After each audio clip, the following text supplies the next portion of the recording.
दोस्तों new policy लागू with effect from January 2023। सभी जवान चाहे वो सर्विस में है या रिटायर्ड उनके लिए एक खुशखबरी है, क्योंकि अब उनकी मन की मुराद पूरी होगी। एक नई पॉलिसी बदली है सरकार की तरफ से, और वो क्या पॉलिसी है, कौन सी वो मुरादें हैं जो पूरी होंगी। देखिए दोस्तों, ये आपके सामने एक लेटर है जो कि 30 नवंबर 2022 को सेना मुख्यालय की तरफ से जारी हुआ है। सब्जेक्ट आपके सामने है, review of entitlement of 4 wheelers through CSD canteen. यानी CSD के थ्रू जो आपको 4 व्हीलर गाड़ियां मिलती हैं, उनकी जो पॉलिसी थी, जो पॉलिसी 27 अक्टूबर 2020 में चालू हुई थी, अब उसको रिव्यू कर दिया गया है। और वो जो पुरानी पॉलिसी थी जो 27 अक्टूबर 2020 में लागू हुई थी, उसको अब सुपरसीड कर दिया गया। यानी कि 27 अक्टूबर 2020 वाली जो पॉलिसी थी उसको अब कैंसिल कर दिया, वो सुपरसीड हो चुकी है।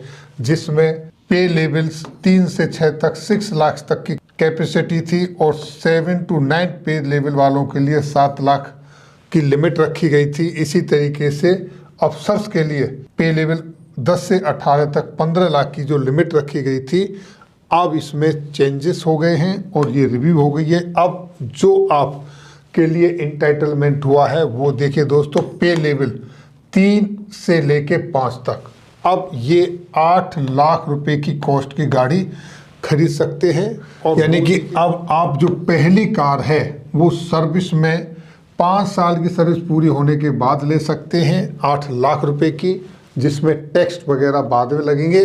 बेस प्राइस 8 लाख रुपए तक का।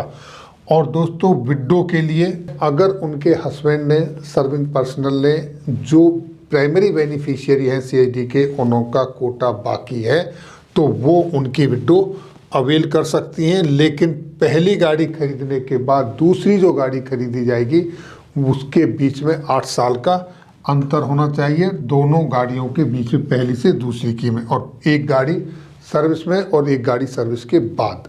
और इसी तरीके से जो पे लेवल 6 to 9 है उनके लिए 10 लाख रुपए की लिमिट रखी गई है।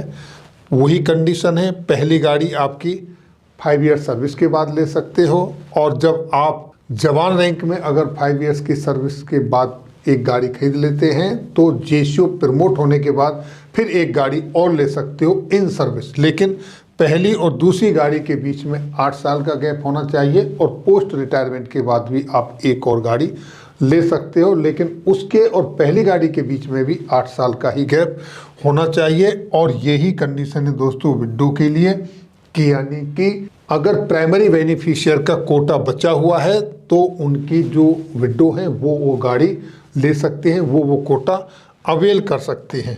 और दोस्तों पे लेवल 10 से 18 के अंदर में जो अफसर्स के लिए, उनके लिए 20 लाख की लिमिट है, वंस इन 8 ईयर्स। यानी कि उनके लिए गाड़ी एक लेनी है, 2 लेनी है, ऐसी लिमिट नहीं है, वो हर 8 साल में एक गाड़ी ले सकते हैं। यही दोस्तों डिफेंस सिविलियंस के लिए है जो पे लेवल 11 से 18 के बीच में आते हैं।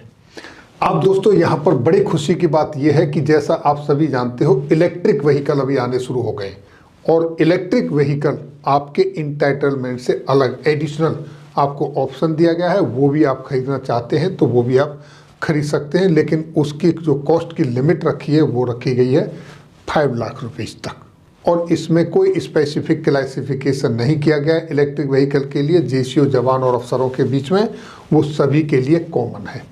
तो दोस्तों ये थी जानकारी जो CSD के अंदर जो पॉलिसी रिव्यू हुई है, जो नई पॉलिसी आई है अब 4 व्हीलर खरीदने के संदर्भ में, उस बारे में।